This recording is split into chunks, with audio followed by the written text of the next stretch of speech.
When I think about the 2024 election, I saw some numbers that came out, which I thought was fascinating. Right. Rob, if you can pull this up from CNN. So this is CNN reporting on this just 2 days ago. Okay, Barack Obama, when it comes down to black men ages 18 to 44, he was up 81 points in November of 2012. Hillary was up 63 when she went against you. Yeah. Biden was up 53. Kamala, who is apparently black, she's up 41. And what do you mean by apparently? I mean, that's what they're telling us. We're supposed to believe she's black. No, and it's much better that, no. See, I would never say a thing like that.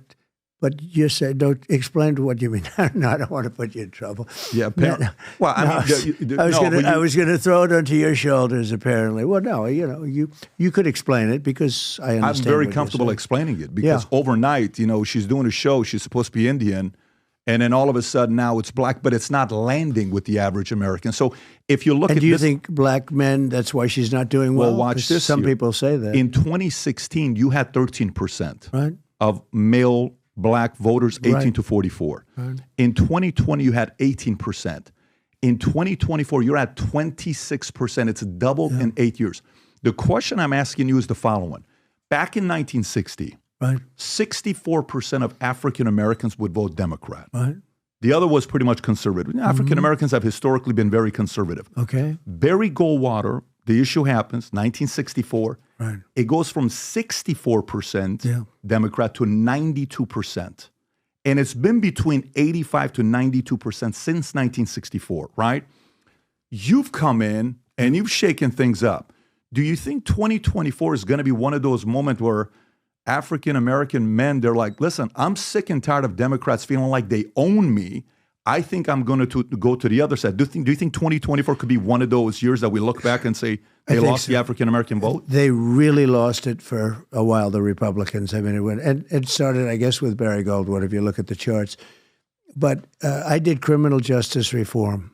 That's a big thing. They've been trying to get it.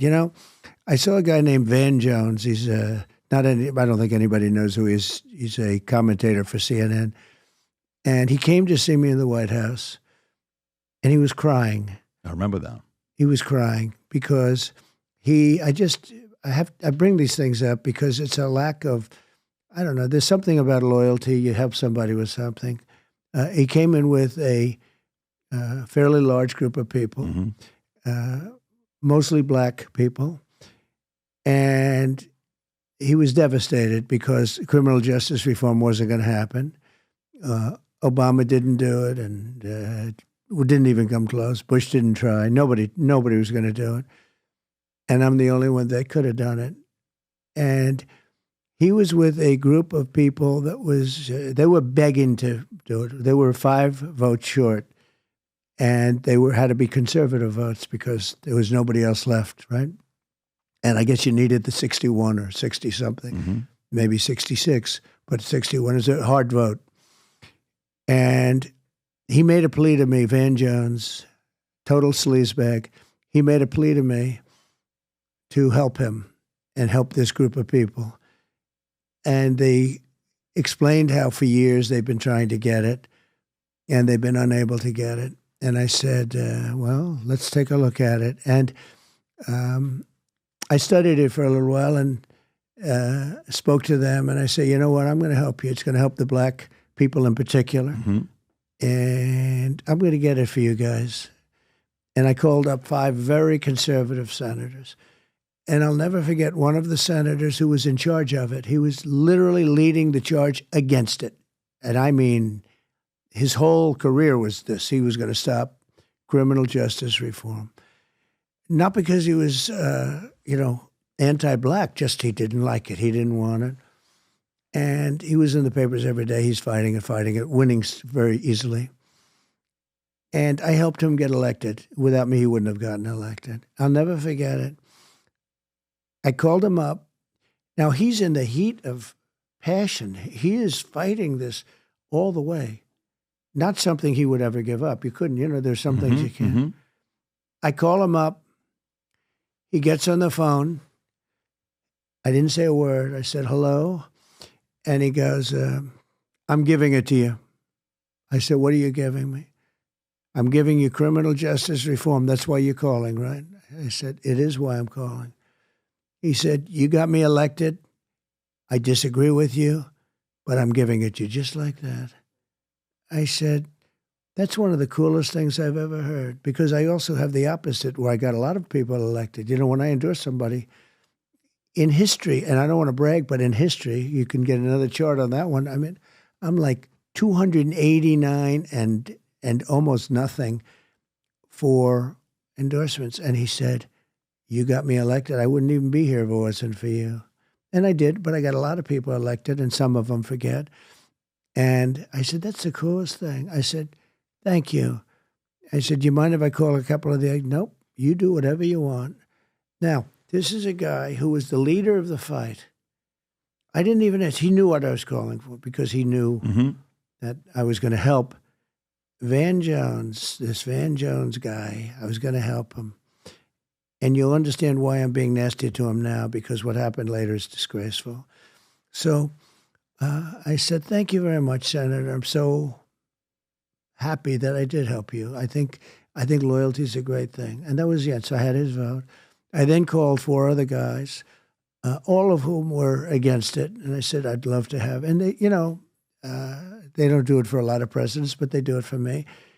And I got them 5 votes that they needed, and criminal justice reform passed, right? Then, and I was happy for them. I was happy for everybody. Everybody was happy. They couldn't believe they got it done. And it was something that really the black population wanted far more than anybody else. I've never even heard it mentioned with other people. It was mostly the black population.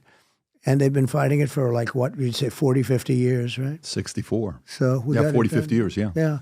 So I got it done. I got something done. I got a lot of things done that nobody else could have gotten done. So what happens is Van Jones and all, they called for a news conference that night. The vote was taken. They got it done. And I said to my wife, come on over here. This is beautiful. This is a beautiful thing to watch. Watch this. This gentleman was in my office a number of weeks ago, and they needed votes, and I got it done. It'll be nice to watch somebody really say something nice about your husband. I said that to Melania, and I said, watch this. And they got up and they spoke, but Van Jones got up, and it was a little, I don't get too embarrassed, you know. He got up, he thanked this one, he thanked that one, he thanked this one, that one, that one. The only one he didn't thank was Donald Trump. And I look at that sleaze bag now and I say, he's got bad way. I looked at him. Then I saw him last night, and he was on CNN, which is dying, by the way, in the ratings, because they have people like him on. And I watched him last night say how he hopes I'll be defeated.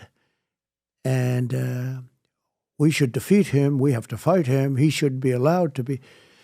And I said, you know, normally I'd say I wish I had that vote back, but I did the right thing. But why do I think he praised you? Why do I think he got emotional crying? No. Giving you credit about what you did? I don't know. All I can tell you is he was crying in my office. That's probably what you heard. Before he got it, he was crying. He was literally, they went over to him with handkerchiefs. He was crying. Tears were pouring down his eyes before. But after he wasn't crying, not that I know. But so he didn't mention me the night of the news conference. He was leading the news conference. And I don't need it. I get mentioned plenty of times, et cetera, et cetera. But I watched last night. It's a good place to say this, actually. It's better than writing out a truth, whatever. But I watched last night, and I watched him talk about how I must be defeated. You know, I'm a bad guy or something. And Van Jones is saying this. Yeah. He said it last night. I saw him last night. I don't watch CNN. Honestly, I don't watch it. But I happen to be, you know, I'm passing it, and I see him on, and I watched him talking about essentially negative about me. You know, what difference does it make? Nobody cares what they do. They have, they've been fighting me for years, and, you know, I became president. I did much better the second time than I did the first, and now I'm doing it the third time. And if the election's not rigged, we're going to win. If it is rigged, I guess that's a different story, but we'll find out pretty soon. But I watched this guy last night against me, even if he was a little against me, But he wasn't. He was like, we have to defeat Trump. We have to defeat him. And I've watched him a little bit over the years, and every time I watch him, I say, what a sleazebag he is, what a bad guy. But I did it for black people. I did it for, it was purely, the only people that told me about criminal justice reform were African Americans, that's all. And I did it for them. I also did historically black colleges and universities, and I got them financing. I would see the heads of colleges come down after 2 years. They would come to Washington, like 45, 50 people, a group. They'd always come in, a big group. And I got to know them a little bit because they had to come through my office to get funding. And after the second time, I said to him, why do you keep coming down here for funding? Don't they give you? He said, no, they make us feel like beggars. That was the term. And a couple of them I got really frustrated. Some of them I still see a little bit. And I said, what does that mean? He said, every year we come down for funding for the black colleges and universities. And they play a great role, a very important role, in my opinion. So I said, so you mean every year you come down? We do. We come down together, and we go and see senators and congressmen, and we try seeing a president. But I got to know him, and I said, this is no way to live where you come down. And I ended up getting them more money than they even wanted. And I got it done, and I got it long term. And I said, fellas, I just got this done for you, and I want to tell you a little secret. I'm unhappy about it. They said, why? I said, because I'll probably never see you again. You'll never come down to Washington to see me. And I meant it actually in a friendly way because I got used to seeing them. They were always coming down looking for money. I took care of their needs long term, more money than they wanted. I said, you're going to need more money than that. And I got it for them. And I think that's why black men really like me. And I think black women do too. But they have a woman who is black, although you would say she's Indian, but she is black. But she really, a lot of people didn't know, which is true. But I learned about it just a couple months ago. Maybe, the fact that she's black, or that she's Indian. The fact that she's black, I thought she was Indian until a couple months ago. Things change. I mean, a lot of people. Because if you follow baseball, Sammy Sosa kind of, you sometimes have to respect people. They change, right? So I thought maybe she was doing a Sammy Sosa the other way. Yeah, Sammy's changed. Right. People change. If you remember Sammy Sosa. He could hit the ball. He could hit the ball, 66 home runs. Seriously, yes. He was. But I want to show you this. And by the way, the only reason I want to show you this is because I think Van Jones is scared of giving you credit. This is what Van Jones said after what you did. And it was the most uncomfortable moment on CNN because he had to thank you. If you can play this clip, Rob, I think this is the clip. Go for it. How significant do you think this is? By the way, one of your partners in working on this was Jared Kushner. Jared Kushner. This is how many years ago? This is... The date on 29. This 5 years ago, December 18th, 2018. Okay, play the clip. So you just got that. That's pretty cool. Yeah, so this is 6 years ago. If you can play this clip. Father went to prison and who fought on this as hard as that. This is history. This is history. Right now, you're witnessing history on the floor of the U.S. Senate.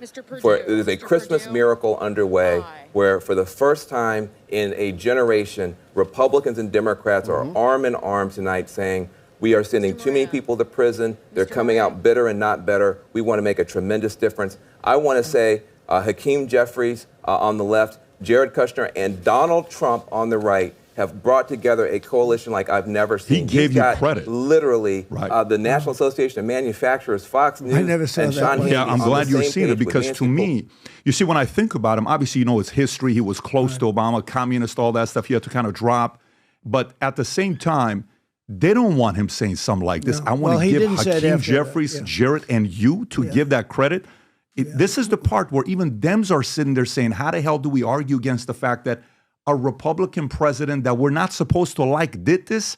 Cut him off. Just give him 30 seconds, 40 seconds. Let's go to the next topic to bash him again. But it was kind of great to see Van Jones saying this about you. It was, but again, right after that, it was over. He has to go back. So he has to go back to saying things and about you. A real man would not have done that, and I'm glad I saw that. But it really doesn't mean anything because he said it, and then after that, he took it back. For the last 4 years, every time we do podcasts, I have to ask Rob or somebody, hey, can you pull up this news? Can you pull up that? Which way do these guys lean? Can you go back to the timeline of... Eventually, after asking so many questions, I said, why don't we design the website that we want aggregated? We don't write the articles. We feed all of it in using AI. So 8 months ago, I hired 15 machine learning engineers. They put together our news site called vtnews.ai. What this allows you to do when you go to it, if you go to that story right there that says Trump proposes overtime pay, click on it. It'll tell you how many sources are reporting on this from the left. If you go to the right, Rob, it says left sources. Click on it. Those are all the left sources. If I want to go to right sources, those are the stuff. If I want to go to center, I go there. Now, if I want to go all the way to the top and I want to find out a lopsided story, a story that only one side is reporting on, either the left or the right. So if you notice the first one, will say Zelensky announces release of 49 Ukrainians from Russia. Notice more people on the left are reporting on that than the right. If I go to the middle one, same thing. If I go to the right one, same thing. You can see what stories are lopsided. And if I pick one of the stories, pick the first story, click on a Trump one, proposes overtime tax cuts. To the right on the AI, I can ask any question I want, but click on the first question that has it. It says, what is the political context and potential motivation behind the Trump's new tax cut proposal? Click on the question mark. It explains exactly what the motives are. So for you to use, whether you're doing a podcast, you're in the middle of a podcast, or you just want to know it for yourself, you're busy like myself. And last but not least, this is all AI doing this, some machine learning engineers. Go all the way to the top. I can go to timelines, and see how far back a story goes. Pick the Israel-Palestinian conflict. If I want to go to that and go back and see why are those 2 days a big spike, I'll have Rob pull it over to go to those 2 days with a big spike, and I'll see exactly what happened on that day or the previous day, and many other features vtnews.ai has. So simply go to vtnews.ai. There's a freemium model, there's a premium, and then there's the insider. If you want to have unlimited access to the AI, click on the VTAI Insider. You can now become a member effectively today. So if you like this clip and you want to watch another one, click right here. And if you want to watch the entire podcast, click right here.